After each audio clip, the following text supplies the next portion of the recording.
Hello, countless people who view my videos.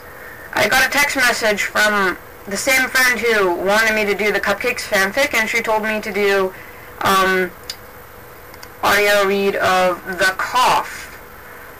It's again, it's a My Little Pony fanfiction. Just saying, my friend is completely obsessed with My Little Pony, so anytime I say my friend, expect it to be My Little Pony thing, okay? So,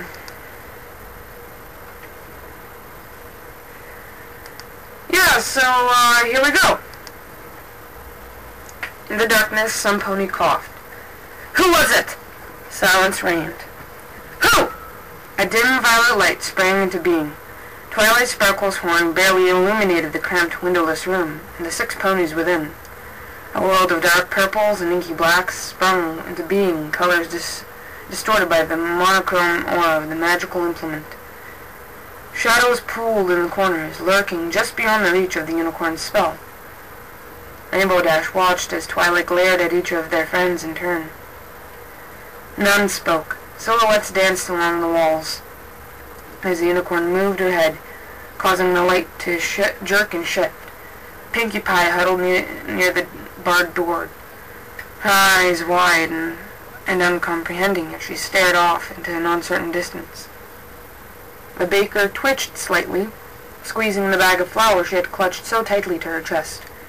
On the room's only bed, Rarity lay next to Applejack, her head buried in the farmer's shoulder. A dressmaker shook and she sobbed quietly. Dash didn't know whether the unicorn's distress was because of their situation or because of their hygiene. The room reeked of unwashed bodies, and Rarity's mane, like every pony else's, was tangled and knotted and hung heavy with filth. Applejack, for her part, merely stared stoically back at Twilight Sparkle when the librarian's gaze turned to her. And then those eyes were on Dash and on Fluttershy. Two were locked in an embrace. It was the only comfort they had in the room. The weather pony found her voice, and the other Pegasus began to shudder. What does it matter? Twilight Sparkle's brow furrowed. Get serious, Dash. It's better for 5 of us to get through this than none of us. Coughing is the only warning we get. Fluttershy's whisper carried well into the enclosed space. Couldn't we, wait and see? It could just be dust or cold, please. I really wish that we could risk it, Fluttershy, Twilight said, the sharp edge of her voice softening slightly. But there's no going back once it reaches the final stage. You know what happened out there. Do you really want that in here? Applejack sighed, then spoke up. She's right, Sugar Cube. It's not contagious till the end. You have a choice to make 1 death or 6. Rainbow Dash gritted her teeth. Isn't there anything that can be done? Can't you use your magic to cure it? Stop it? Slow it down? She paused, then added in a hoarse whisper, Anything? The unicorn shook her head. Even the princess can't cure it. She can only contain outbreaks that do happen. Every carrier has to die. That's the only way the rest of us can be safe. The only way the rest of Equestria can be safe. You know that, Dash. Time matters here. Why are you stalling? The weather pony's mouth worked, but no words came forth. Fluttershy's voice, suddenly confident, filled the gap. I coughed. It was me. Rainbow Dash gaped at the other Pegasus, eyes wide with shock and horror. Pink-maned mare turned to look at her and spoke, once again hesitant. It's okay. It'll be okay. I couldn't live with myself if any of you died, and I could have prevented it. It's better this way. Dash shook her head and slowly whispered a single no. Applejack's voice was grim. Her mind's made up. It's a tough choice, but Fluttershy's got the strength of an ox on the inside. How can we? How is this going to... The Pegasus trailed off. Twilight Sparkle sighed and slumped to the floor. We don't have any weapons, and I'm not trained in combat magic. Even if I were, it can't be me. It has to be you, Dash. What? Why me? The unicorn looked away. I know you well enough to realize that you'd never just stand aside and let one of us lay a hoof on your filly friend.